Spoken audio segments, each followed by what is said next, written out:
Hi, this is Roger Holding of Gothenburg Free Fencers Guild. This is the third part of the Basic Meyer Quarterstaff series. We're going to talk about grips and transitions today. There are several parts that are important. First of all, the front hand grip and the rear hand grip. You usually lead with your weak hand, which is for most people the left hand. So with left hand forward and right hand at the back, the rear, like this. The reason for that is that there are so many techniques that involve single hand strikes like this.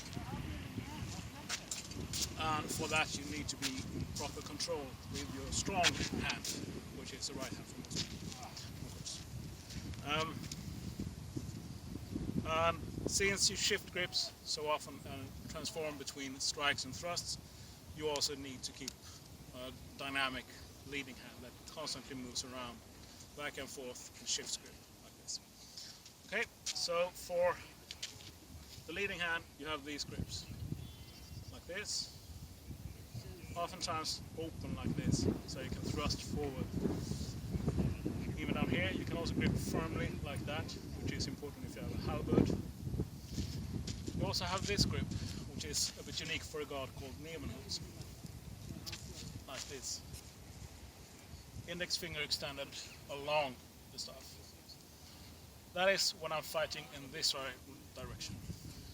However, if I turn around, I commonly hold it like this, resting on the palm of my hand with knuckles down against my hip.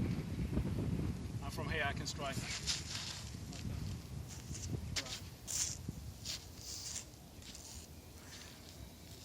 The rear hand can shift between this kind of grip to this. Of course you can start with this kind of grip. You have one position that looks like this, which also exists like this. This is Nebenholz. It isn't actually named in the treatise, but it's the same, or Wechselholz, possibly, named with other weapons in mind. However, if you want to switch into this grip when you're in a bind with your opponent, you make sure that it's pressing hard, and then you have to flip it around like that. So you keep pressure and just move it around. From here you can strike. Okay? So it's a transition, and then you do the hidden slide. And from here, of course, pull up and go back. Changing grips is often done somewhere behind you. So if I want to change grips, I come around like this, or up here, to change.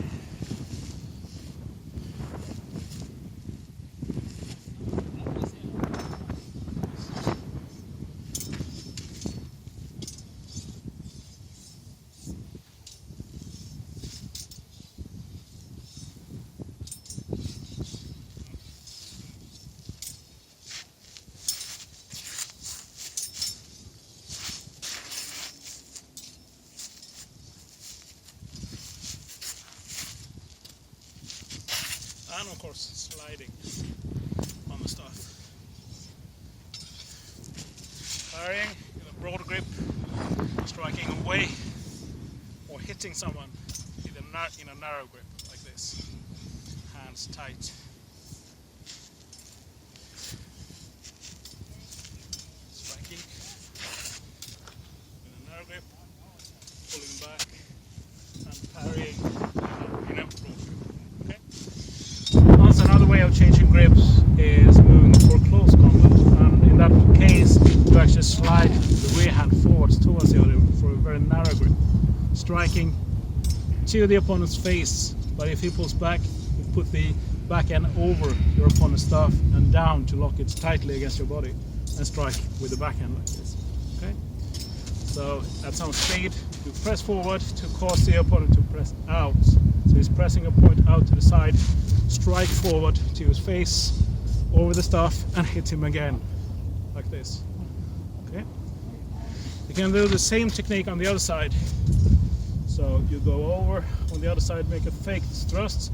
You will press it out somewhat. Press your arms up, his stuff up, go over back end with the back end over the stuff and strike down again. Again, a narrow grip. This is unusual in Meyer. There are only 2 examples of this very technique. There are a few more variations of it, like for instance coming up that end. So go over, and he's pressing up, so you go up between his arms instead and thrust to choose chest, and a few more variations. Anyhow, so when you move into close quarters combat, you slide back and forward and move for a tight grip, and from here you can do various things. Okay, that's enough about grips and transitions for today. Thank you for listening.